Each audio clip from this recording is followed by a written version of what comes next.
Revenge films.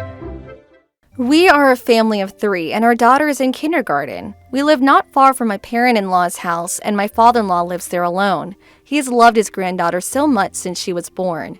She's the apple of his eye, and he dotes on her. He loves spending time with his granddaughter, so he takes her to the amusement parks and aquariums, wherever his granddaughter requests him to bring her to. My father-in-law visits us, and by us, I mean our daughter. He stayed at our house last night because he wanted to spend more time with our daughter. But every time we gather at the dining table to eat, he takes one look at the food on the table and complains. What in the world is this? Are you eating such meager food every day? He started shouting and spitting out complaints. Frankly, it's very tiresome to have to deal with his rants. It's not like we asked him to stay at our house and forced him to eat the food I cooked, so he's welcome to leave any time if he doesn't like the food I serve on the table. No one is forcing him to stay anyway. By the way, he said that I serve meager food, but it's not like I only serve one main dish on the table for the whole meal, nor did I serve ready-made meals bought from the store. I'm a full-time housewife and I think of my family's health and well-being, so I make sure that the dishes that I cook are well-balanced. With the right amount of proteins, vegetables, and carbohydrates for the main, some side dishes and soup are always also present. Then I top it all off with fruits for dessert. Enough to give them the nutrition needed to power through the day ahead. The meals that I cook are those that can be seen served in typical households. I never heard my daughter and my husband complain about my cooking. I'm not a chef and I don't run a restaurant, so don't expect me to cook many dishes for every meal every single day. First of all, there's a limited budget to the amount of money I can use for cooking anyway. My husband doesn't expect me to cook like a chef would anyway. My husband is very content with the food I cook, which includes a main dish, some side dishes, some soup, and fruit for dessert. But I don't understand why my father-in-law is dissatisfied with the amount of food served on the table. I guess I can serve a meal with plenty of side dishes every once in a while, but every single day would be too much. How does he expect me to do that when I have it scheduled only once a week, and I have a daughter to take care of as well? What's worse is that he complains during the meal, his voice booming in the dining room with anger. That is why none of us can eat happily. The atmosphere becomes depressing every time he complains, and it's not good for our daughter's education. The next day, I cooked a hamburger plate with a variety of steamed vegetables on the side, some boiled spinach for extra nutrition. I also added some fried pickles with spicy mayonnaise as an appetizer for my father-in-law to accompany his alcohol for the night. Looking at the food served on the table, he started complaining again. Serve at least 4 types of food every meal. You're a full-time housewife, so you should be able to at least do that. He shouted in a loud voice when his petty complaints. Having enough of my father-in-law's loud complaints, my husband stood up from his seat and said, If you don't like what's served to you, then don't eat it! Leave the food alone! It's as simple as that! My husband yelled at his father and they had a huge fight. Our daughter looked very frightened by their loud and scary voices, so I stood up from my seat, took the plate of boiled spinach, and I headed to the kitchen. I separated a third of the boiled spinach into a different saucer, then I sprinkled some magic salt onto it. I then took another third of the boiled spinach to another saucer and poured some soy sauce and added mayonnaise on top. As for the last third of the boiled spinach, I sprinkled some bonito flakes on top of it as a topping. Voila! I just created 3 more dishes for that ungrateful old man. Here you go. That's 4 kinds of dishes including the hamburger. I served the new and improved spinach dishes with a smile. To which my father-in-law replied, Are you mocking me? He was furious, but I responded, It is bad manners to complain about the food served to you. Don't you know that? I can't let you eat together with my daughter if you don't stop being very picky about the food on the table. Then I ignored him for the rest of the meal. Our daughter looked very afraid of her grandfather. As for my husband, he laughed very hard.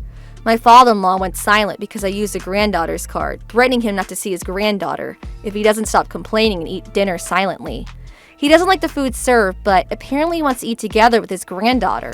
By the way, the 4 kinds of viands that my father-in-law was talking about didn't mean 3 dishes and 1 soup.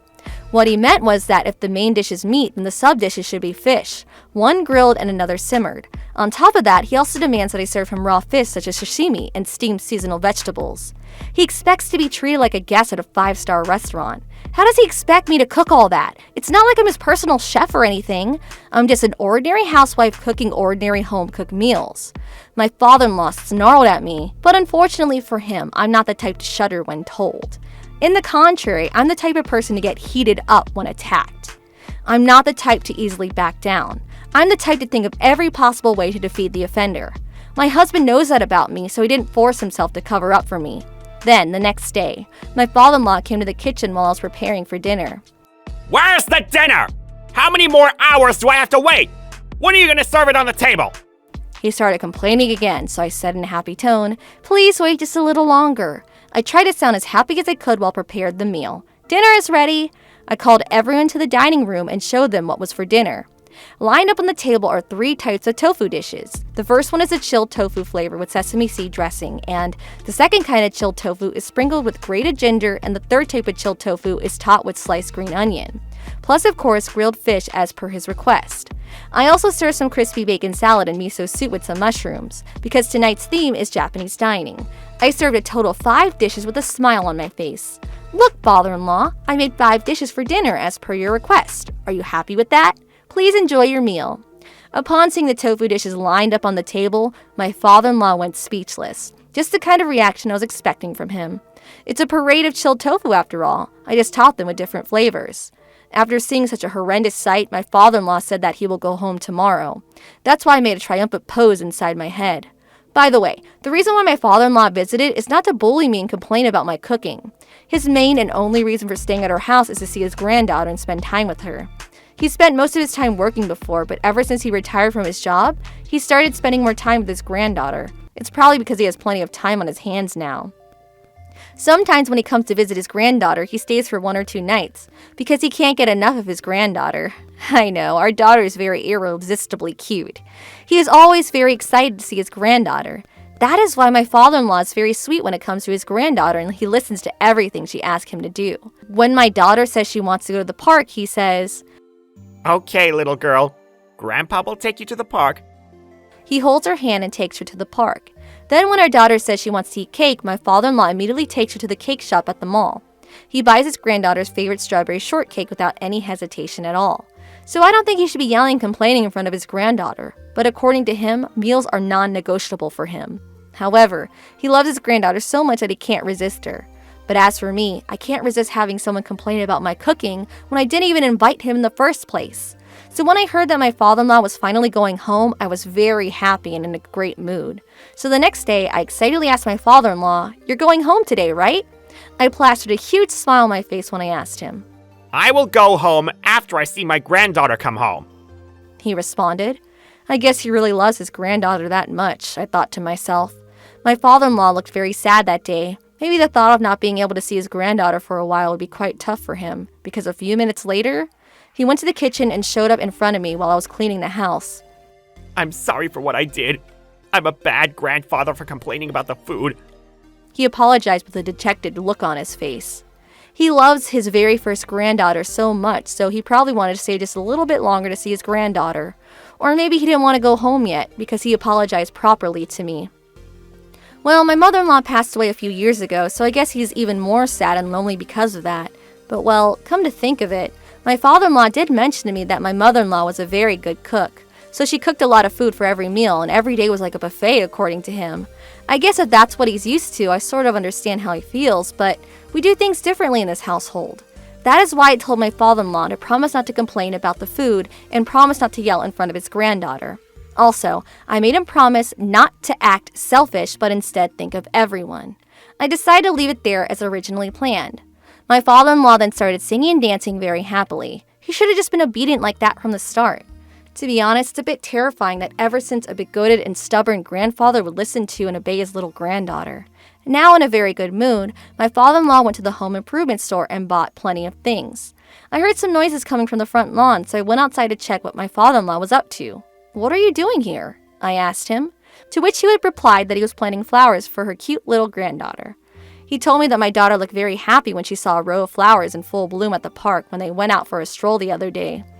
Also, my daughter started developing strong likes and dislikes, so my father-in-law planned to plant tomatoes and green bell peppers. Together with the flowers, she will get over her dislike for those vegetables. He said that he read a book about how to overcome a child's dislike for vegetables. He continued and said that one of the pieces of advice written in the book was, by planting in the garden the vegetables that the child hates, the child will naturally grow to like those vegetables. Before my father-in-law retired from his job, he used to put on a business suit every day and go to work. But now he's getting his hands dirty with soil, planting vegetables and flowers in the garden for his granddaughter. Looking at this fresh sight unfolding before my eyes, I thought how pleasant and charming it was to see him happily doing that for his granddaughter. Then, when my daughter came home from kindergarten, she went straight to the front lawn to help her grandfather plant the flower and vegetable seeds. When these grow, this pot will be filled with plenty of pretty flowers, you know. Really, Grandpa? I can't wait to see the flowers.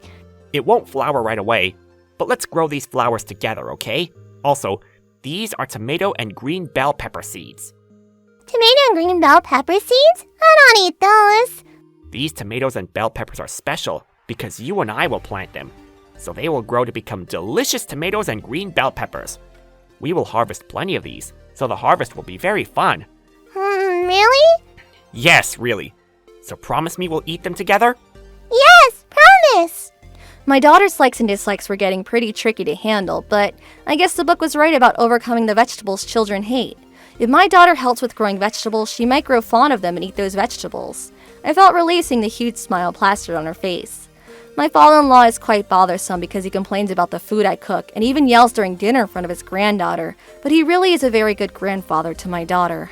If only he would be straightforward and honest with me, too. How was today's video? If you enjoyed it, please subscribe, like, and leave a comment. Stay tuned for more.